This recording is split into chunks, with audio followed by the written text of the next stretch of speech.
ዩዙ በክፍል ውስጥ ጎበዝ የሚባል ተማሪ ነበር። በትምህርቱም ብቻ አልነበረም ጎበዝ የነበረው፣ በጸባዩ ምስጉንና ሰው አክባሪ ነበር። ሁሉም የሚያከብረው ተማሪም ነው። ዩዙ ህይወቱ ሰላም ነበር። ነገር ግን ከሌላ ቦታ የተዘዋወረው ተማሪ ክፍል ውስጥ ገብቶ በዳይሬክተሩ አማካኝነት በአገር አቀፍ ደረጃ የሃይስኩል ቦክስ ውድድር አሸናፊ መሆኑና ስሙም ሶክቻን በላ ስታስተዋውቅ ነበር የዩዙ ሰላም መዝለቅ የቻለው። ከዩዙ ውጪ የክፍሉ ተማሪዎች በደስታ ጨበጨቡ። ዩዙ ሶክቻንን እንደ አስፈሪ ሴጣን ነበር የተመለከተው። መምህሯም ልክ ክፍሉ ለቃ እንደወጣች ሶክቻን የክፍሉ ረባሽ ተማሪዎችን ዘረራቸው። በፍጥነትም የክፍሉ ጉልበተኛ መሆኑን አሳየ። ቀላሙን ተማሪ ዩዙን ለመታወቅ ባልተገባ መልኩ ፊቱን ሲመታው የክፍሉ አለቃም ልታስቆም ስትሞክር ስርዓት የማያውቀው ሶክቻን ልጅቷን ያላጋታል። ይህን ያየው ዩዙ የሶክቻንን ክንድ ይዟል።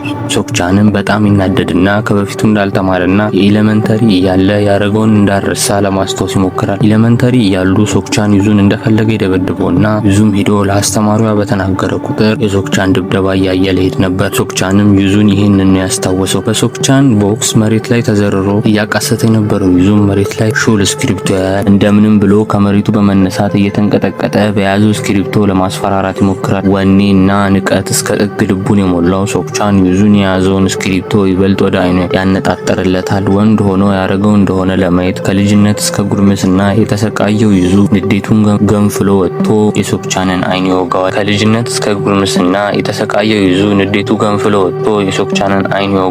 ክፍል ውስጥ የነበሩ ተማሪዎች በድንጋጤ ደርቀው ይቀራሉ። ሶክቻን አይኑ በማጣቱ ይጮሃል። በመጨረሻም ዩዙ ባልተገባ መልኩ መሳሪያና ከመጠን ያለፈ ራስን መከላከል ስላደረገ ከሰሰ። እናቱን በሀዘን እንባዋን መቆጣጠር አልቻለችም ነበር። ወደ እስር ቤት በሚሄደው ባስ ውስጥ ዩዙ ሊቀመጥ የፈለገው ወንበር ቢጫ ጸጉር ባለው ልጅ ይያዝበትና ዩዙ አማራጭ ስላልነበረው ሄዶ ከአስፈሪው እስረኛ አጠገብ ይቀመጣል። እስር ቤት ከደረሱም በኋላ የእስር ቤቱ ጥበቆች የእስረኞችን ንብረቶች ይቀበሏቸዋል። ቢጫ ጸጉር ያለው ልጅም ከዩዙ ጋር ይገናኛል። እናም በምን ምክንያት እንደታሰረ ይጠይቀዋል። በግድያ ሙከራ እንደሆነ ሲነግረው ልጁ በፍጥነት ይቅርታ በመጠየቅ በውሸት እሱም በአንድ አይነት ሁኔታ እንደታሰረ ይመልስለታል። ከጥቂት ቆይታዎች በኋላ ራሳቸውን ለእስረኞች ሲያስተዋውቁ ቢጫ ጸጉር ያለው ልጅ የታሰረው በሌብነት እንደሆነ ሲናገር ውሸት እንደነገረው ዩዙ ይረዳል። የሁለቱ አዲስ እስረኞች በእስር ቤት በስርዓት ለጉልበተኞች ከታዘዙና ልታይ የማይሉ ከሆነ በሰላም መኖር እንደሚችሉ ልምድ ያላቸው እስረኞች ይነግሯቸዋል። ቀጥለው ማረሚያ ቤቱን የተቆጣጠሩትን ሶስት ግሩፖች እንደሆኑና አንደኛው ሶንግሂያብ የጁዶ ሻምፒዮን፣ ሁለተኛው ደግሞ ጆን ጠምጠም ያለ ሰውነት የተላበሰውና ሲናደድ እብድ ነው ብለው ያስተዋውቋቸዋል። የተቀረውና ሶስተኛው ሶንጊዩንግ ሲታይ አጭርና ደካማ መሳይ ነገር ግን ማንንም ማሸነፍ የሚችል ነው። ስልጣንን ለማግኘት ዋንጂና ሶንጊዩንግ በመተባበር በፈጠሩት አስፈሪ ቡድን ሳንግሂያብን ከሚያደርስባቸው ጥቃትና የሲጋራ ስርቆት ራሳቸውን በመጠበቅ ኃይል መገዳደር ችለዋል። በእስር ቤቱ ግን አንድ ኃያል አለ። እሱም ሶስቱም ቡድኖች እንኳን ተደባልቀው አያሸንፉትም። እሱም ዶህዩን ከዩዙ ጋር በአንድ መቀመጫ አብሮት ተቀምጦ ወደ እስር ቤቱ የመጣው እስረኛ ነበር። ዶህዩን በሚክስድ ማርሻል አርት በዓለም አቀፍ ደረጃ ሻምፒዮን መሆን የቻለና በሀገር ውስጥ እንዲሁም በውጭ ሚዲያዎች የተደነቀ ነበር። አንድ ቀን ለእህቱ ልደት አበባ ገዝቶ ወደ ቤት ሲመጣ ያላሰበው ነገር ያጋጥመዋል። ፍሪጃቸውን ሲከፍት እጁ በደም ይላወሳል። በቤት ውስጥ ሲዘዋወር እህቱ በደም ተጥለቅልቃ መሬት ላይ ያያታል። በድንገትም ከበስተጀርባው አንገቱን በመያዝ አንድ ሰው ሊያጠቃው ሲሞክር ዶህዩን በቀላሉ እግሩን ይሰብርለታል። እናቱንም ሲያይ ሁለተኛውን ሰው ራሱን እስኪስት ይመተዋል። ሌላኛውንም እንደዛው ያደርገዋል። በመጨረሻም ሶስቱን በመሞታቸው ዶህዩን ከመጠን ባለፈ ራስን መከላከል በሚል ተልካሻ ምክንያት እስር ቤት እንደተወረወረ እንረዳለን። ዩዙም የእስር ቤቱ አስቸጋሪ ላይፍ እንዴት እንደሚያልፍ በጭንቀት እያሰበ እያለ ኳስ እየተጫወተ የነበረ አንድ ሰው ጎዳና እሱን ተክቶ ዩዙ ይገባና በድፍረት ኳሷን ይመታታል። ኳሷም የዋንጁን ፍሬውን ትመታዋለች። ሶንግዮንግም እየሳቀ ለዩዙ ከባድ ችግር ውስጥ እንደገባ ይነግረዋል። ሁለቱ ልጆችም ዩዙን አንጠልጥለው ወደ አንድ ጥግ ይወስዱታል። ይህም ዩዙን ወደ አስከፊ ትዝታ ይወስደዋል። በዚህ ሰዓትም ራሱን ማላቀቅ ያልቻለው ዩዙ በአጠገቡ እያለፈ የነበረውን ዶህዩን ለእርዳታ ይጠይቀዋል። ዋንጁም ዶህዩ በትንሹ ቢፈራውም በመሃላቸው እንዳይገባ ያስጠነቅቀዋል። ዶህዩን ዩዙ ስላሳዘነው እንዲተው ሲናገር ዋንጁ የተናቀ ያክል ስለተሰማው ዶህዩ ላይ ይሰነዝራል። ዶህዩም ሽል በማለት ይዘረግፈዋል። ዩዙም በመገረም ይመለከታል። ዋንጁም ዩዙን የጠላቶቹ ዝርዝር ውስጥ ያስገባዋል። ዩዙም ያልተጠበቀ ሰው ሊያየው ይመጣል። እሱም ሶክቻን ነበር። አንድ አይኑ ጠፍቶ ከቦክስ ውድድር ተሰናብቶ ነበር። እሱም ለዩዙ ከእስር የፈታበትን እያንዳንዷን ቀን እየቆጠረና ሲፈታ ከሚያስበው በላይ ህይወቱን ሲኦል እንደሚያደርግበት ዝቶበት ይሄዳል። ዩዙ ረጂ እንደሌለው ከልቡ እያለቀሰ እንዲምረው ቢጠይቀውም አልሆነም ነበር። በቀጣዩም ቀናት ዋንጁ ዩዙን በሄደበት ማሳደድ ይቀጣል። ሲመሽ አይምሮ ውስጥ ሶክቻን ይመላለስበታል። ማረፍ ያልቻለው ዩዙ በጠዋቱ ዶህዩን ስፖርት ሲሰራ ይመለከታል። ዩዙ ይህንን እድል ለመጠቀም ይወስናል። እናም በየቀኑ ለዶህዩን ወተት ለመስጠት ይሞክራል። ነገር ግን ይህን ያየው ዶህዩን ወተቱን ለራሱ እንዲጠጣው እና እንዲጠነክር ነግሮ ከሱ እንዲርቅ ያስጠነቅቀዋል። ዩዙ ግን መከተሉን አላቆመም። እንዲሁም እንዴት መደባደብ እንደሚችል እንዲያስተምረው ድፍረቱን ሰብሰብ አድርጎ ይጠይቀዋል። ቀጠል አድርጎም እንደሱ ጠንካራ መሆን እንደሚፈልግ ይነግረዋል። ዶህዩንም ይቃወመዋል። እናም ለበቀል ብሎ በተሳሳተ መንገድ እንዳይሄድ ያስጠነቅቀዋል። ዩዙም እንደ ኖርማል ላይፍ መሰልጠን እንደሚፈልግ ይነግረዋል። እናም በሰዎች በሚደርስበት ድብደባና ፌዝ ምክንያት የራሱን ደካማ ማንነት እንደጠላው ይነግረዋል። ዶህዩም እሱን ለማሰልጠን ፈቃደኛ ይሆናል። ነገር ግን 100 ዙር በ40 ደቂቃ ከጨረሰ ብቻ እንደሆነ ይነግረዋል። ሩጫውንም ይጀምራሉ። ከትንሽ ዙር ሩጫ በኋላ ዩዙ መተንፈስ እያቃተው፣ እይታው እየደከመ፣ እግሮቹ እየዛሉ ይመጣሉ። ቢሆንም አላቆመም ነበር። ከዚህ በፊት የሆነው ነገር ፊቱ ላይ የመጣበት እልሁን እያጠነከረ ኃይል ይሰጠዋል። በሰባኛውም ዙር ዩዙ ያለውን ኃይል ሙሉ ያጣና በአፍጢሙ ተደፍቶ ማስታወክ ይጀምራል። ዶህዩንም አዝኖለት ቢተውም ችግር እንደሌለው ቢነግረው እግሩ እየተንቀጠቀጠ ወደፊት መሮጡን ቀጠለ። ራሱንም ይስታል። ይህን ያየው ዶህዩን ፈተናውን ባያልፍም ዩዙን ጥያቄውን ተቀበለው። በእስር ቤቱ አለቃም ዶህዩን ላሳየው ጥሩ ባህሪ ምስጋና ሲቸረው እንመለከታለን። ዩዙም ስልጠናውን ይጀምራል። አንድ ፑላ በቅጡ መስራት አይችልም ነበር። በዶህዩን ድጋፍ አንድ ፑላፕ ይጨርሳል እና ከባባድ ስልጠናዎችንም ይጀምራሉ። የዩዙም እጅና እግር ደካማ ነበሩ። ትንሽ ፑሻፕ እንደሰራ መሬት ላይ ይዘረር ነበር። ነገር ግን ከብዙ ልምምዶች በኋላ መሻሻል እያሳዩ ይመጣል። ጡንቻዎቹ እየጠነከሩ ሲመጡ በትክክለኛው ሰዓት ዶህዩን እንዴት መደባደብ እንዳለበት ቀስ በቀስ እያስተማረው ይመጣል። ፈሪና ደካማ የነበረው ዩዙ ተቀይሮ ጠንካራ ተደባዳቢ ይሆናል። አብረውት የታሰሩት ራሱ በእሱ ለውጥ እስኪገረሙ ድረስ። በሌላ በኩል ሶክቻን መንገድ ላይ አስፓልት ለአስፓልት ሲንዘላዘል ከኋላው ክላክስ ያረጉበትና መንገዱን እያየ ለምን እንደማይሄድ እናም አይነ ስውር በማለት ልቡን ይሰብረዋል። ሶክቻንም በሩጫ በመሄድ ስፖኪዮን በመርገጥ ከመኪና አውጥቶ ቅጥቅጥ ያደርገዋል። በዚህ ሰዓትም ይህን ያየው ያንግ የሚባል ሰው የሚመራው ማፊያ ሰላይ በሶክቻን ችሎታ የተሳበው ሰላይ ለሶክቻን የአብረን እንስራ ጥያቄ ያቀርብለታል። ሶክቻን ግን አልተመቸውም ነበር። አንዱ አይኑ መጥፋቱን ያየው ሰላይ ለአይኑ ሕክምና እንደሚደረግለት ሲነግረው ይህንን የሰማው ሶክቻን ይስማማል። ወደ እስር ቤቱ ስንመለስ በሄደበት ትሬኒንግ የሚሰራው ዩዙ ጠንካራ ለመሆን የጀመረው ስፖርት አሁን ላይ ኢንጆይ እያደረገው እንደሆነ ይናገራል። ሂዩሚንም መጥፎ ዜና ለዩዙ ይነግረዋል። ዜናውም ዶህዩን እድሜው ከ23 እየበለጠ እንደሆነና በቅርቡ ወደ ወጣቱ እስር ቤት እንደሚሄድ ይነግረዋል። በልምምድም ቦታ ዩዙ ትኩረቱን በተደጋጋሚ ያጣል። ዶህዩ ለዩዙ እንዲህ ብሎ ያስታውሰዋል። ከባድ እስከምትለው ድረስ በየሰከንዷ ራስን አለማመድ፣ ምክንያቱም በቂ ሰዓት እንደሌላቸው ይነግረዋል። ከዛም ዩዙ ጉልበተኞች ጓደኛውን ሲያጠቁት ይመለከታል። በፍጥነትም ሂዶ ያስቆማቸዋል። ነገር ግን በጸባይ አልሆንም ሲሉት ይደበድባቸዋል። አሁን ጉልበተኛ ነው። ዋንጁ ይህንን ሲሰማ ይናደድና ዩዙን ያስጠራዋል። ዩዙም ይቅርታ ይጠይቃል። ዋንጁ ግን መስሚያው ድፍን ስለነበር የዩዙን ጭንቅላት በከባዱ ይመታዋል። ቀጣዩንም ምት ሲሰነዝር ዩዙ በመከላከል በተራው ዋንጁ በቦክስ ይነርተዋል። ምንም ያልመሰለው ዋንጁ ዩዙን አንስቶ ያፈርጠዋል። ዩዙ በፍጥነት ይነሳል። እናም መደባደባቸውን ይቀጥላል። ዋንጁም ጠንካራ ምቶቹን ያከታተልበታል። ዩዙ መሬት ላይ ይዘረራል። ሁሉንም የሚያስገርም ነገር ይፈጠራል። ዩዙ እየተንገዳገደ ይነሳል። እናም ዋንጁን ዘርሮ ይነራርተዋል። ራሱን እስኪስት ድረስ ዶህዩን በመምጣት ራሱን እንዲቆጣጠር ይነግረዋል። በሌላ በኩል ሶክቻን ይበልጥ ርህራሄ አልባ እየሆነ ይመጣል። የብዙ ሰዎች ሕይወት በማፊያዎች ትዕዛዝ እየቀጠፈ ያንግ ተብየው የማፊያዎቹ መሪ ጋር እጅና ጓንት ይሆናሉ። በቀጣዩ ቀንም ዶህዩ ለዩዙ ምሳ ይጋብዘዋል እና ለሁለት ትክክለኛ ፋይት ይጀምራል። ዩዙ ግን ለመምታት ሲያፈገፍግ ዶህዩ እንደ ቁም ነገር እንዲቆጥረው ይነግረዋል። በድብድባቸው በጨዋታው መሃል ዩዙ ዶሁዩን ያገኘዋል፣ ነገር አልመታውም ነበር። ይህን ያየው ዶሁዩ ቢናደድበትም እንደኮራበት ነግሮት፣ ነገር ግን በቀጣይ እንዲህ የሚያደርግ ከሆነ ተመቶ ከሙድ ሊወጣ እንደሚችል ይመክረዋል። ስልጠናቸውም ዶሁዩ ወደ ወጣቶች እስር ቤት በመሄዱ ይቋረጣል። ከመሄዱ በፊት ዶሁዩ ለዩዙ እንዲህ ይለዋል፣ መዋኘትህን እንዳታቆም፣ መዋኘትህን ያቆምክለት ሰምጥና ትሞታለህ ብሎ ልቡን ያሞቀው እና ይሄዳል። ዶሁዩንም ሲሄድ ዩዙ እንባዎቹን መቆጣጠር ያቅተዋል፣ ባዶነትም ይሰማዋል። በዛው ሰዓትም የቀድሞ እስረኛ አሁን ላይ ለሶክቻን የሚሰራው ለሶክቻን ዩዙ በዶሁዩ ሰልጥኖ ምን ያህል ጠንካራ እንደሆነ ያወገዋል። ሶክቻንም ከሰማው በኋላ እንዲረጋጋ ይነግረዋል። በቀጣዩም ቀን ሶክቻን ወደ እስር ቤቱ መጥቶ ዩዙን እኔን ለመግጠም የተለማመድክ ነው ብሎ ይጠይቀዋል። ዩዙ ግን በምላሹ አሁንም እንዳልተቀየረ በሹፈት ይናገረዋል። ሶክቻንም እየሳቀ ከእስር የሚወጣበትን ቀን እየጠበቀ እንደሆነ ይነግረዋል። ከዛም ሳንጊያብ ከጨለማ ክፍል እስር ይመለሳል። በዛው ሰዓትም ዩዙ መጀመሪያ ወደ ታሰረበት ክፍል ይመለሳል።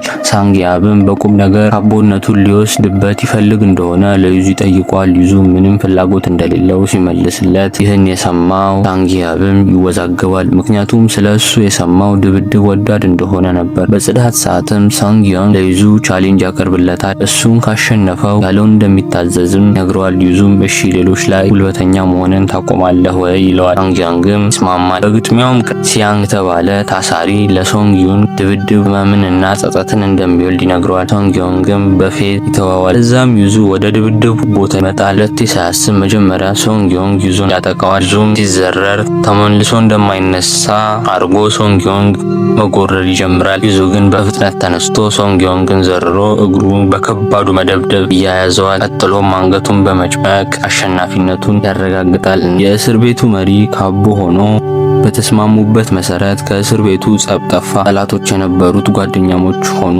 ሶንጊዮንግም ለዩዙ የተለየ እግር እቶችን አሳየ። ዶሁዩንም በወጣቶች እስር ቤት ሌላ ሰው ማሰልጠን ጀምሮ ነበር። ነገር ልቡ እንደ መጀመሪያው ዩዙ የገዛው አልነበረም። በጥሩ ስነ ምግባርም ዩዙ ከእስር ቤት ይፈታል። ከእስር ቤቱ ከመውጣቱ በፊት ወደ መለማመጃው ስፍራ ሄዶ ከዶሁዩን ጋር ያሳለፈውን ጊዜ ያስታወሰ ወደ ውጭ ይወጣል። ወጥቶም ጥቂት እንደተነፈሰ ሰላም አገኘው ሲል ሶክቻን ይደርስና ከባዱን ጸባቸውን ይቀጥላል። ብዙ ልምድ ያለው ሶክቻን ዩዙን የቦክስ መለማመጃ ነበር ያደረገው። ዩዙ አገኘሁት ብሎ አንድ ሲመታ ሶክቻን በምሬት ፊልም ላይ እንደምናያቸው ቀጥቅጦ ለካ ይሄን ፊልም ነው። ለማንኛውም ሰብስክራይብ ያደርጋል። ምቶቹን መቋቋም ያቃተው ዩዙ መሬት ላይ ተዘርሮ ዶሁዩን ያለውን ያስታውሳል። ጠምጠህ መሞት ካልፈለግ መዋኘትህን ቀጥል ያለው ያቃጭልበትና አስፈንጥሮ ተነስቶ ድብድቡን ይቀጥላል። እብድ መመታታት ይቀጥላሉ። ዩዙ ዶሁዩን እና ሶንጊዮንግ ያስተማሩትን ቦታውን አግኝቶ መተግበሩን ይቀጥላል። በመሃል የሶክቻን የተጎዳ ዓይን ሲመታው ሶክቻን ይበልጥ ያመረረ ይሄዳል። በሶንጊዮንግ ባስተማረው የእግር አመታት ሶክቻንን ያላጋዋል። የደከመው ሶክቻን የሃ ደካማው ዩዙ እንዲህ ጠንካራ በመሆኑ ይገረም። ዩዙ በንቀት ጥሎት ስለሄደ በከባዱ የተሸነፈ ያክል ይሰማዋል። በኋላም ዩዙ ዶሁዩን ወደሚገኝበት ማረሚያ ቤት ሄዶ ሁለቱም በመገናኘታቸው ይደሰታል። ዩዙም ለዶሁዩን ይጠይቃል። ተዋኝ ሻርክ ቢገጥመኝ ሲለው ዶሁዩን ትንሽ አየውና ምናልባት ሻርኩን ስትቀርበው የሞተ ይሆናል ሲለው በቀላል መልሱ ተገርሞ አብረው ይስቃሉ። ከ6 ወር በኋላ ከእስር ቤት ውጪ ዩዙና ጓደኞቹ ላይፍ የከበዳቸው ይመስላል። በመስራታቸው ምክንያት ከማህበረሰቡ እኩል መስተናገድ አልቻሉም ነበር። ጓደኞቹም ጋር እየተባበሩ መኖር ይቀጥላሉ። ሶንጊያንግ የመንገድ ምግብ ሲሸጥ፣ ዋንጁ ደግሞ በኮንስትራክሽን ቦታ እየሰራ በትርፍ ሰዓቱ ሲማር እንመለከታለን። ሳንጊያብ የውድድር ህይወቱን ትቶ እንመለከታለን። ወደ ጂም ስንሄድ ዩዙ ቀን በቀን ልምምዱን ያደርጋል። እርስ በእርስም ላይለያዩ ቃል ተገባብተው መኖራቸውን ይቀጥላሉ። አንድ ቀን ዩዙ ወደ ዶሁዩ ጥሩ ዜና ይዞ ይሄዳል። ስራ እንዳገኘና ለምግቡና ለልምምዱ የሚሆን ገንዘብ እያገኘ እንደሆነ ይነግረዋል። ቀጠል አድርጎም ሻርኩን ሲጠጋው ደካማ እንደሆነ ይነግረዋል። ዶሁዩን ግን ይጨነቃል። ምንም እንኳን ዩዙ ታዋቂውን ሶክቻን ቢያሸንፈውም ችግር መምጣቱ አይቀሬ መሆኑን ያወቀው ዶሁዩ ዩዙን ያስጠነቅቀዋል። ይበልጥ በትኩረት ልምምዱን እንዲሰራ ወደ ጂም የተመለሰው ዩዙ ልምምዱን ያጠናክረዋል። በዛው ሰዓት አሰልጣኙ በፕሮፌሽናል ቦክሰኛ ይመታል። ቦክሰኛውም ቀጣይ ማን ለልምምዱ እንደሚገጥመው ይጠይቃል። አሰልጣኙ ሁሉም እንደሄዱ ነግሮ እንዲሁ ዩዙን ይመርጠዋል። ቦክሰኛው ይጠራዋል። ካሸነፍከኝ ተጋጣሚ እንደሚሆን ሲነግረው ዩዙ ሳያንገራግር ይገባና የመጀመሪያውን ጥቃት በቀላሉ ያልፋል። አሰልጣኙ የቦክስ ትጥቁን ይወረውርለታል። ዩዙ የእጁን ብቻ አድርጎ ሌላውን ሲተው ቦክሰኛው የናቀው ስለመሰለው ይናደድና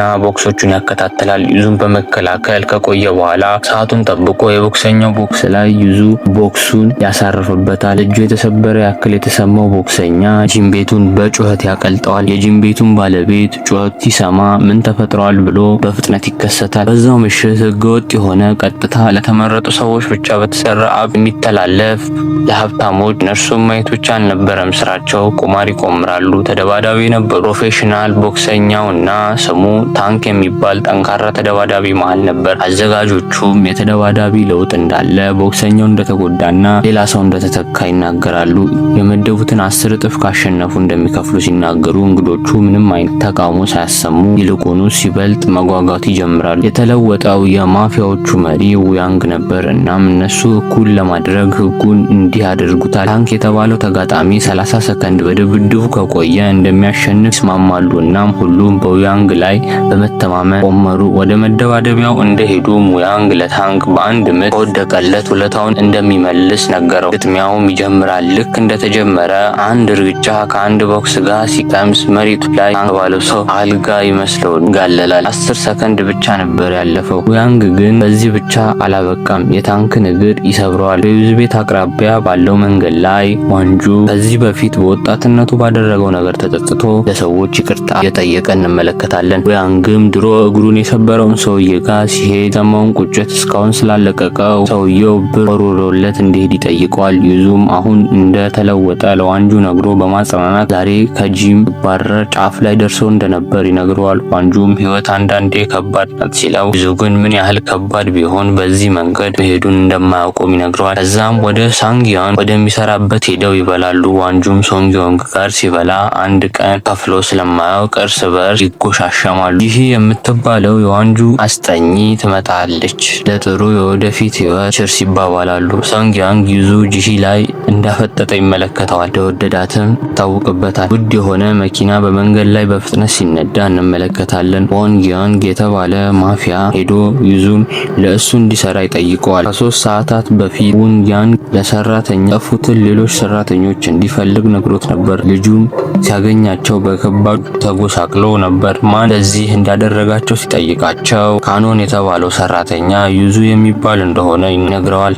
ውያንግም ይበልጥ በዩዙ ፍላጎት አደረበትና ውያንግን ራሱን እንዲያድን ለካኖን መሪ ይሻልሃል ወይስ ገርል ፍሬንድ ሲለው ካኖን አለቃው አጎቱ ምር ስለሆነ እሱን ይመርጠዋል። ውያንግም አለቃ እዚህ ፍል ውሃ ውስጥ ሳይጮህ ለ10 ሰከንድ ከቆየ ለቃለሁ ይለዋል። አለቃው ግን ገና ውሃ አይነካው ይጮሃል። ውያንግም ያለ ርህራሄ ሁሉንም ወደ ባህር ያስወረውራቸዋል። ውያንግም ሌላ የዩዙ ጀብድ ይሰማል። የሶክቻን አይን እሱ እንዳጠፋው ሲሰማ ይበልጥ ከሱ ጋር ለመስራት ጓጓል። ውያንግም ያቀረበለትን አብረን እንስራ ዩዙ እንደማይቀበል ያሳውቀዋል። ውያንግ ያቀረበለትን አብረን እንስራ ጥሪ ዩዙ እንደማይቀበል ያሳውቀዋል። እናም እሱን እንደ ሶክቻ እንዳልሆነ ይነግረዋል። ይህን ሲሰማ ውያንግ ይገረማል። በቀጣዩም ቀን ጂሂ ዩዙን እያናገረችው እያለ እርጉዝ ሴት እቃ ማንሳት አቅቷት ስታይ ልትረዳት ሄዳ እቃዎቹን ከጫነችላት በኋላ ልጅቷ ሲጋራ ማጨስ ትጀምራለች። ጂሂ እንደሆነች ትጠይቃታለች። ከዛም በጉልበት አፍነው አዘጋጅተውት በነበረው የሆስፒታል አምቡላንስ ይወስዷታል። ጂሂም ለማምለጥ ዘዴ ትፈልጋለች። እናም ሰውየው በኦክሲጅን ማጠራቀሚያው አናቱን መታውና በሩን ከፍታ ልትወጣ ስትል ተቆልፎ ስለነበር ስትታገል ሚስተር ቻር እርጉዝ ተብዬዋ በኃይለኛው ትረግጣታለች። በዛው ሰዓትም ዩዙ እየሰለጠነ ያለ ዋንጁና ሶንግዮንግ ቀምጠው ዩዙን እያደገ እየመጣ እንደሆነ ይነጋገራሉ። በሰላም እያወሩ እያሉ ሶንግዮንግ መላፋት ይጀምራል። ልፊያ ያልተመቸው ዋንጁም ያስለቅቀዋል። ከልምምዱ በኋላ ዩዙ ከጂሂ ቪዲዮ ይደርሰዋል። ደንግጦም ሲደውል አታነሳም። ዩዙ ውያንግ ይህንን እንዳደረገ ይረዳል። ዋንጁም ለዩዙ እንዲረጋጋና ራሱን እንዲቆጣጠር ይነግረዋል። ለፖሊስም ሲደውሉ ፖሊሶቹ ነገሩን ሳይረጋገጥ ምንም እንደማያደርጉ ይነግሯቸዋል። ከዛም ዩዙ ሚሴጅ ይገባለታል። ሚሴጁም አድራሻ ነበር። አራቱም አብረው በአሮጌ ትራክ ቦታው ይደርሳሉ። ተበታትነውም ፍለጋቸውን ይቀጥላሉ። ነገር ግን ማንም ሊያገኛት አልቻለም። ከዛ ዩዙ የቁልፍ መያዣ መሬት ላይ ያገኛል እና መልሶ ይደውልላታል። ከፎቁ ውስጥም የስልኩ ጥሪ ይሰማል። ወደ ፎቁ ይገባና ሁለት ግብዳ ሰዎች ጂሂን ሲያስፈራሯት ይመለከታል። ዩዙ ያለ ርህራሄ በሁለት ምት ያነጥፋቸዋል። ዩዙም ጂሂን ይፈታታል። እሷ ግን እንዲሮጥ ትነግረዋለች። ስልኩ ድጋሚ ይጠራል። ብዙ ወንዶችም ከየአቅጣጫው ይመጣሉ። ብዙ ስለነበሩ ሳይደባደቡ አንጠልጥለው ይወስዷቸዋል። ቋቁር መኪናዎች ሲሄዱ ያዩት እና ዋንጁ ተሏቸዋል። የደነገጠው ዩዙ ራሱን ይስታል። ነቃም ከወንበር ጋር ታስሮ ወንድ ያንግን ጓደኞቹ የት እንዳሉ ጠየቀው። ያንግም አልመለሰልም። እንዲያውም አፍሪካ ውስጥ እንዴት ህጻናትን ለውትድርና እንደሚያሰለጥኗቸው ይነግሯቸዋል። አይናቸውን ይሸፍኗቸውና ሽጉጥ ሰጥተው እንዲተኩሱ ይነግሯቸዋል። ያደረጉትን ጭንብል ሲያነሱላቸው ከፊታቸው ተውተው ያሉ። ከዛም ረትን ተላብሰው ፍርሃትን ከላያቸው ላይ ያስወግዳሉ ብሎ ይነግረዋል። ያንግም ለዩዙ ሁለት ምርጫ ያቀርብለታል። ወይ ጂሂን ወይ ዋንጁን አንዱን እንዲመርጥ። ይህን ያየው ዩዙ እነሱን እንዲለቃቸው ይለምነዋል። ያንግ ግን ሚስተር ፓርክ ተብየዋን እንድትቆጣጠረው ያዛትና ካልመረጠ ሁለቱንም እንደሚሞቱ ይነግረዋል። እሷም 10 ሰከንድ ትሰጠዋለች። ክፋቷም የተነሳ ድርጊቱ በቪዲዮ እንዲቀዳ ታዛለች። ቆሻሻ የሆነች። ከዛም የተሰጠው ሰከንድ ያልቅና ዩዙ ምን ማድረግ እንዳለበት ዋንጁን በጭንቀት ሲጠይቀው ሚስተር ፓርክ የዋንጁን ስም ስለሰማች ሄዳ ተወጓለች። በተአምርም ጫፉን ብቻ ነበር የቆረጠው በለበሰው ልብስ ምክንያት። ተስፈንጥሮም በመነሳት ያላጋታል። ሰይ ይበላል። እዛም በድጋሚ ታጠቃው ስትመጣ ቢላውን በእጁ ይዘዋል። በጥፊ ደግማታል። ሁሉንም ይፈታቸውና በደረጃው መውረድ ይጀምራሉ። የአሸን ጋርዶች ያጠቋቸው ይመጣሉ። ከኋላም ዋንጁ ቀርቶ ይከላከልላቸዋል። ነገር ግን ከነ ዩዙም ፊት ሌላ ብዙ ጋርዶች ይመጣሉ። ዩዙም መደባደቡን ይያዘዋል። ዩዙም ከኋላ ይታነቃል። ይህ ከጀርባው መታ ታስጥለዋለች። አሁንም ብዙ ሆነው ሲመጡባቸው ዋንጁ እየደማ ቢሆንም እነሱን ለማዳን መታገሉን ይቀጥላል። ዩዙና ጂሂ ወደ ፓርኪንግ ቦታው ይሄዳሉ። ከማምለጣቸውም በፊት ብዙ ጋርዶች ይመጡባቸዋል። ዮንግዮንግና የዩዙ አሰልጣኝ ይመጣሉ። እንደ እብድም ይደባደቧቸዋል። አራቱም ተመልሰው ወደ ዋንጁ ይመጣሉ። ሁሉንም ዘርሯቸው የነበር ዋንጁ እንደ ቀልድ አርፍዷቸዋል ይላቸዋል። ዩዙ ይረዳውና እንዲረጋጋ ያደርገዋል። ሌሎችም ጋርዶች ሳይመጡ ከዛ ቦታ ያመልጣሉ። በመኪናም እየሄዱ በከባድ ህመም ውስጥ የነበረ ዋንጁ ማስታወሻውን አውጥቶ እነዚህ ያሰቃየዋቸው ሰዎች ናቸው፣ ጉልበተኛ ሳለው እባክህ እየሄድ ይቅርታ ጠይቅልኝ ይለዋል። ዩዙም እንደሚተርፍና ራሱ እንደሚያደርገው እየነገረው ዋንጁ ቃል ለማስገባት የጣረ ህይወቱ ያልፋል። በህመም ማልቀሱ ዩዙ ይያያዘዋል። ያሳለፉት ነገር አይኑ ላይ ይመጣበታል። ራሱን ለሁሉም ነገር ተወቃሽ ያደርጋል። በቀብር ስነ ስርዓት ላይም አንድ ሴት መጣ በጥፊ ብላ ትጮህበታለች። ወንድሟ ሲሞት እሱ የት እንደነበር ጠይቀዋለች። እሱም ይቅርታ እያለ ይደጋግምላታል። ወንድሟ እንጂ ይቅርታ እንደማትፈልግ ትነግረዋለች። እዚህ ጋርም ያንጂ የዋንጁ እህት እንደሆነች እንረዳለን። ዩዙም በሀዘን ውስጥ ሆኖ ያንግ እሺ ቢል ኖሮ እንደማያጣው እያሰበ ያዝናል። ቶንግዮንግም ለዩዙ እሱ ጥፋት እንደሌለበትና እንዲያውም ከዛ ቆሻሻ ህይወት አውጥቶ እንደ ሰው ለመጀመሪያ ጊዜ እንዲኖሩ እንዳደረጋቸው ይነግረዋል እና የሃይስኩል ፈተና እንዲያልፍ እንደረዳው ከሱም ተሻግሮ ከዚህ በፊት ያስከፋቸውን ሰዎች ይቅርታ እንዲጠይቅ ስላደረገው ሊመሰገን እንደሚገባ ይነግረዋል።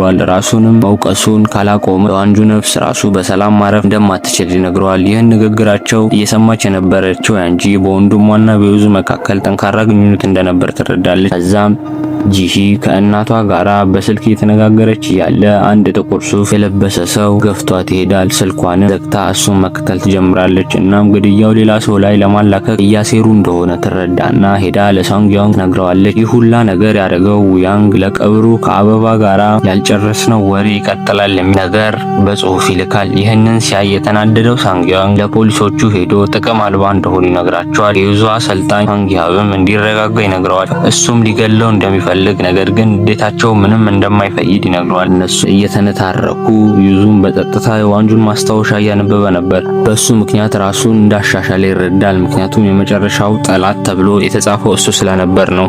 ዋንጁም የገደሉትን ዋጋቸውን ሊያስከፍላቸው ያስባሉ። በአሁኑ ግን ሁሉም ነገር አቅደው ነበር። ያንጂም እነሱን ለመቀላቀል ጥያቄ ታቀርባለች። እውነትም ችሎታ ስለነበራት በአንዴ 3 አለሌ ወንዶችን ስለዘረረች ይቀበላታል። ምንም ቢፈጠር ላለመሸሽ ተስማምተዋል። እናም ዋና ዓላማቸው የነበረው ለዋንጁ ሞት ገዳይ እነሱ መሆናቸውን የሚያረጋግጥ መረጃ ማግኘት ነበር። ይህም ያኔ እሷና ዋንጁ ታስረው ዩዙን ምረጥ ሲሉት ሚስተር ፓርክ ተብዬው ስትቀዳ የነበረው ቪዲዮ ካገኙ እንደ መረጃ መጠቀም እንደሚችሉ ለዩዙ ትነግረዋለች። ዩዙም አንድ ሀሳብ ያስብና በዴሊቨሪ ሰራተኛ በካርቶን አድርገው ካሜራ ይልኩላቸዋል። ጋርዶቹም ከውያንግ ጋር የተገናኘ ነገር ስለመሰላቸው ቀጥታ ወደ ክፍሉ ይወስዱለታል። በካርቶኑ ላይ በተለጠፈው ካሜራ አማካኝነት የቤቱን ካርታ ይስሉትና ውያንግ ያለበት ክፍል ዳወቁ።